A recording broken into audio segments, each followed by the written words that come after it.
सौदा है ज़मीरों का हर गाम तिजारत है। सौदा है ज़मीरों का हर गाम तिजारत है। चुपू तो क़यामत है, बोलूँ तो बगावत है। सलाम, नमस्ते, सत श्री अकाल। मैं हूँ आपके साथ हर्षिता मिश्रा और आप देख रहे हैं टाइम्स मेल। इस वक्त पूरे देश में चुनाव की तैयारियां चल रही हैं। विपक्षी नेता इल्ज़ाम लगा रहे हैं कि लोकसभा का चुनाव इसी साल दिसंबर में कराया जा सकता है, पर इस वक्त बीजेपी के भीतर से ही मोदी जी के खिलाफ बगावत नजर आ रही है। बीजेपी के नेता ही अब मोदी जी के खिलाफ सरेआम बगावत कर रहे हैं। बीजेपी के नेता अब राहुल गांधी की तरफ प्यार भरी नजरों से देख रहे हैं। एनडीए के सामने इंडिया गठबंधन सीना तान कर खड़ा है, पर बीजेपी के नेता ही अब मोदी जी के खिलाफ छाती तान कर खड़े हैं। ये बात अभी कुछ समझ में नहीं आती। बीजेपी में आकर इस बगावत को क्या नाम दिया जाए। बीजेपी के नेता ही अगर राहुल गांधी का समर्थन करने लगेंगे तो फिर राहुल गांधी से लड़ेगा कौन? ये भी कितनी अजीब बात है। राहुल गांधी की भाषा अब भाजपा के नेता बोलने लगे हैं। ऐसे में 2024 के चुनाव में बीजेपी को कैसे जीत मिलेगी, जबकि हमारे मोदी बाबू ने पहले ही कह दिया कि जिसका शिलान्यास किया है उसका फीता भी वही काटने वाले हैं। मतलब मोदी जी तीसरी बार अपने प्रधानमंत्री बनने का दावा कर रहे हैं, पर बीजेपी के भीतर उनके खिलाफ उठने वाली बगावत अब जमाने के सामने आ चुकी है, जिसे दबाना ना तो जेपी नड्डा के बस की बात है, ना ही संघ प्रमुख मोहन भागवत कुछ कर सकते हैं। आप सीधे तौर पर कह सकते हैं कि बीजेपी के भीतर से बीजेपी वाले मोदी पर हमलावर हो चुके हैं। बीते 2 दिनों के अंदर ही मोदी जी के खिलाफ बीजेपी के भीतर से जुबानी हमले हो रहे हैं। सबसे खास बात यह है कि मोदी जी के खिलाफ भाजपा के बागी नेता राहुल गांधी की जबान बोल रहे हैं। मतलब बीजेपी का नेता ही अब राहुल गांधी के सुर में सुर मिला रहे हैं और भाजपा का आलाकमान चुपचाप तमाशा देखने के लिए मजबूर है। यह बगावत ऐसे वक्त में हो रही है जब बीते 3 महीने के दौरान 5 राज्यों का चुनाव सिर पर है और उसके बीतते ही तुरंत 2024 के लोकसभा चुनाव की तैयारियां तेज हो जाएंगी। ऐसे में ये बगावत मोदी जी के लिए बहुत भारी न पड़ जाए, क्योंकि बागी को बाहरी नहीं है बल्कि मोदी जी की पार्टी के भीतर ही मौजूद है।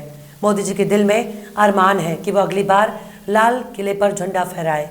इसके लिए उनका तीसरी बार प्रधानमंत्री बनना बहुत ज़रूरी है। ऐसे में पार्टी के भीतर की बगावत को दबाने में नाकाम प्रधानमंत्री नरेंद्र मोदी के लिए कहीं 2024 के चुनाव दूर की कौड़ी ना बन जाए, क्योंकि अब मोदी जी पर भारत माता के अपमान का इल्ज़ाम लग रहा है और ये इल्ज़ाम लगाने वाले मोदी जी की पार्टी के नेता हैं। आखिर क्यों बीजेपी में होने लगी बगावत? आखिर क्यों मोदी जी के खिलाफ भाजपा वाले दिखा रहे हैं लाल आंख? आखिर क्यों 2024 के चुनाव से पहले ही मोदी के खिलाफ भाजपा ही करने लगे बगावत? बताएंगे आपको और भी बहुत कुछ, लेकिन आप अगर हमारे चैनल पर नए हैं और पहली बार हमारी वीडियो को देख रहे हैं तो आप हमारे चैनल टाइम्स मेल को सब्सक्राइब कर लें, वीडियो को लाइक कर दें और बेल आइकन का नोटिफिकेशन बटन भी प्रेस कर दें, ताकि बिना देरी हमारी हर खबर आपको मिलती रहे। लौटते हैं आप खबर की तरफ। इस वक्त भाजपा के भीतर से ही मोदी जी के खिलाफ बगावत का ऐलान हो रहा है और भाजपा इस बगावत को दबाने में नाकाम हो चुकी है। बीजेपी के कद्दावर नेता सुब्रमण्यम स्वामी ने अब मोदी जी पर भारत माता के अपमान का इल्ज़ाम लगाया और कुछ ऐसा इल्ज़ाम राहुल गांधी संसद में लगा चुके हैं। राहुल गांधी के सुर में सुर मिलाकर मोदी जी पर भारत माता के अपमान का इल्ज़ाम लगाना कोई मामूली बात नहीं, क्योंकि ये भाषा एकदम राहुल गांधी की जैसी है। मतलब राहुल गांधी के उठाए गए सवाल और लगाए जाने वाले इल्ज़ाम अब बीजेपी के नेता दोहरा रहे हैं। अब आप सुब्रमण्यम स्वामी के इस ट्वीट को देखिए। इसमें मोदी और जिनपिंग की मुलाकात के दौरान पीएम मोदी खड़े नजर आ रहे हैं और चीनी राष्ट्रपति सोफे पर बैठे हुए हैं। इस तस्वीर को रीट्वीट करते हुए सुब्रमण्यम ने लिखा कि शी बैठे हुए हैं, मोदी का सम्मान कर रहे हैं। मतलब स्वामी कहना चाहते हैं कि शी जिनपिंग सोफे पर बैठे हैं और पीएम मोदी खड़े हैं, और ये किसी सम्मान के संकेत नहीं है। सुब्रमण्यम ने यह भी लिखा कि भारत की 4069 किलोमीटर वर्ग की जमीन जो चीन ने एलएसी, और मैं दोहरा रहा हूँ कि एलएसी क्रॉस करने के बाद हड़प ली है, उसके बारे में मोदी ने कोई बात नहीं की। और आखिर में सुब्रमण्यम स्वामी ने वही सवाल दोहरा दिया जो राहुल गांधी संसद में कह चुके हैं। उन्होंने लिखा कि मोदी भारत माता का ऐसा अपमान क्यों करते हैं। अब आप स्वामी के ट्वीट में इस्तेमाल शब्दों की बाजीगरी पर गौर करिए।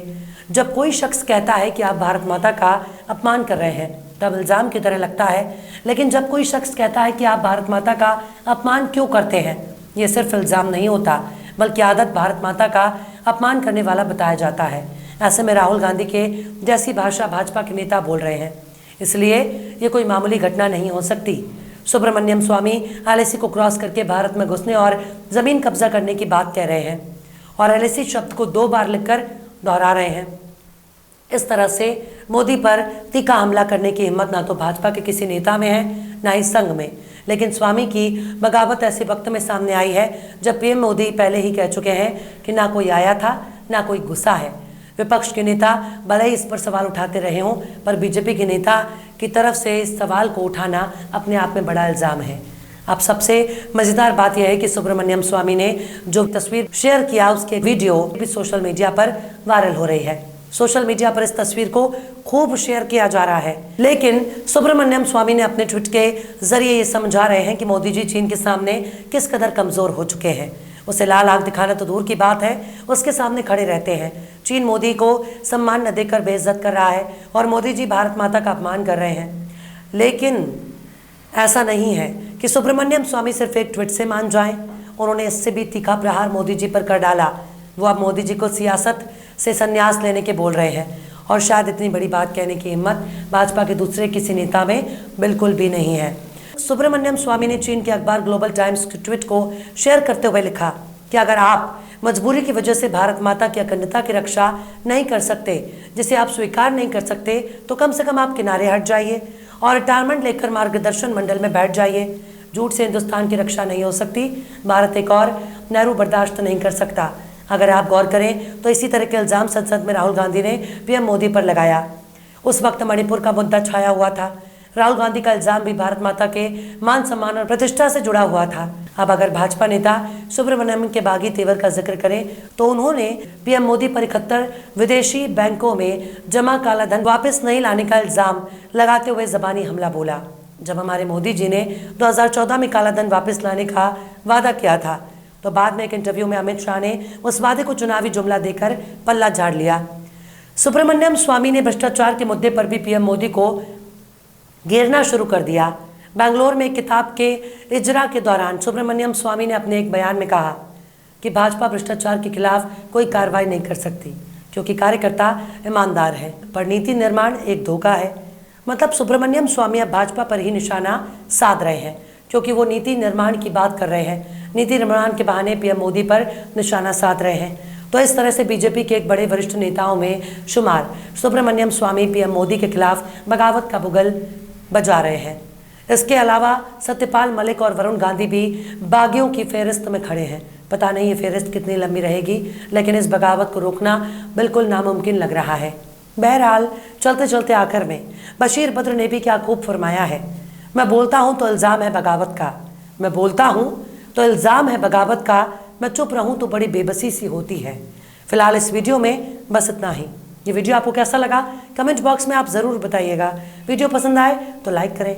हमारे वीडियो लिंक को फेसबुक, ट्विटर, व्हाट्सएप पर अपने रिश्तेदार, यार, दोस्तों को भी शेयर करें और बेबाक, निष्पक्ष, स्वतंत्र पत्रकारिता को सपोर्ट करने के लिए आप हमारे चैनल टाइम्स मेल को ज़रूर से सब्सक्राइब करें और हाँ, बेल आइकन की घंटी वाली बटन भी आप ज़रूर से दबा दें ताकि आपको हमारे आने वाले नए वीडियो की नोटिफिकेशन फ़ौरन ही मिल जाए। फिर मिलते हैं किसी और वीडियो में एक नई खबर के साथ।